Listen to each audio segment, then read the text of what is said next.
It's now called the $10 million concrete street.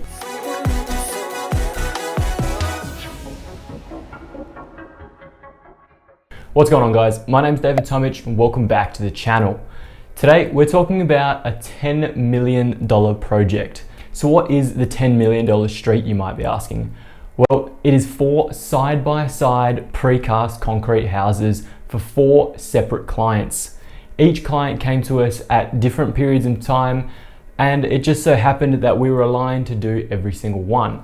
The street itself is absolutely beautiful now, but unfortunately, being in a moon boot, I don't know if you guys can see that still, and hopping around, I don't have the ability to go out on site and get actual photos of these. So today we're going to be discussing the most expensive one through 3D animation. Before we dive in, I want to take a minute to note that I've re-rendered the front of these 4 houses today to make sure to give you guys the absolute best quality. The internals are still from the original design and the colors have changed a little bit. So the most expensive out of all 4 of these designs is the second from the left. It is a 2-story design which features 4 bedrooms, 3.5 bathrooms, a glass office, kitchen, living, dining, and a scullery. It also plays host to an upstairs sitting area for the kids, a wine cellar down below, an entertaining deck, a pool, and also a lift. Now, the clients had a very specific brief in mind for this project, and they laid out all the conditions before we got started. First of all, they wanted a light and bright house. They wanted it to be absolutely saturated with natural light. They wanted to be able to entertain guests whenever the opportunity arose. They wanted to have their own private quarters, which meant they felt like they were on holiday most of the time. But at the same time, they also wanted a space away from the kids. The clients wanted to be able to work from home, but also to be able to work with the family if they needed to.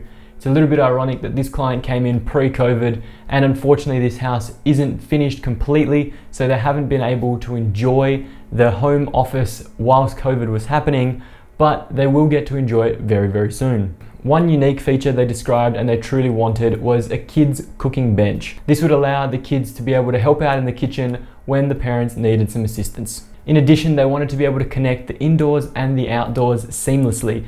This meant an entertaining area from indoor to outdoors from both the backyard and the front yard, which meant including a winter balcony into the design. Of course, it is very standard in Australia that everybody wants at least a 2-car garage, so this was also added to the brief. So how did I design this beautiful home and how did I address every element of the client's brief? Well, let's start by looking at natural light and letting it be saturated by light throughout the day. As soon as you walk into the home, you're greeted with a double-story light well for the living and dining area. This means that that space, being north-facing, is continuously flooded with light. It is also incorporated with boxed-out windows and louvers which aren't modeled. The clients wanted to be able to entertain, but they had limited space on the block. The block was only 12 meters by 40 meters long, which meant approximately 480 square meters of total land mass. By incorporating a bifold door that opened up the entire living room, dining room area onto the entertaining deck, and then incorporating a wraparound pool around the side of the premises, it truly gave the indoor-outdoor connection they were looking for, as well as a very unique entertaining space. To be able to tie it back in to the holiday vibe and the holiday ambience of this property, tropical trees were planted around the pool and the master suite was situated smack bang in the middle. It was surrounded by the lap pool and it could be accessed directly from the main entertaining deck or from inside the living room area, which was completely separated from the 3 bedrooms upstairs, one with a private ensuite and 1 additional bathroom as well. The sitting area for the kids, which is more than likely going to be used as a gaming area, was also situated upstairs. I made sure to incorporate a glass wall here because I wanted the parents to be able to keep a close eye on the kids whenever somebody was around. This was a very important feature to the family to be able to interact with one another no matter where they were in the home. So the big question that everybody's asking is, how much does this beautiful home cost? Well, the client originally had a budget of 1.8 million Australian dollars. This also included a $100,000 budget for furniture, fittings, and to fill the wine cellar, which is a very generous budget at the end of the day. The current estimate for this build is 1.6 million Australian dollars plus landscaping plus a pool.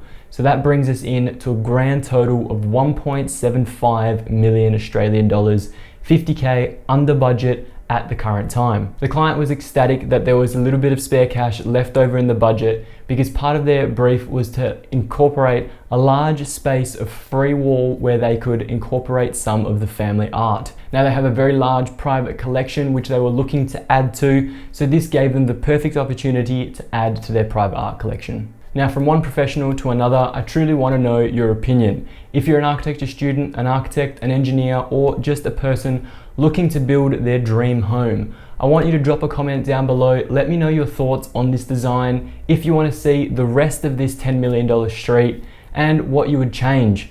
Keeping in mind, every single country, every single state has different planning policies and regulations. So think of this as just a hypothetical best case scenario for yourself as a dream home. Anyway, that's all from me today, guys. Thank you so much for watching. I hope you enjoyed the video. If you did, make sure you smash that like button down below. Help this video grow with the algorithm. And if you want to see more of my content, smash that subscribe button too.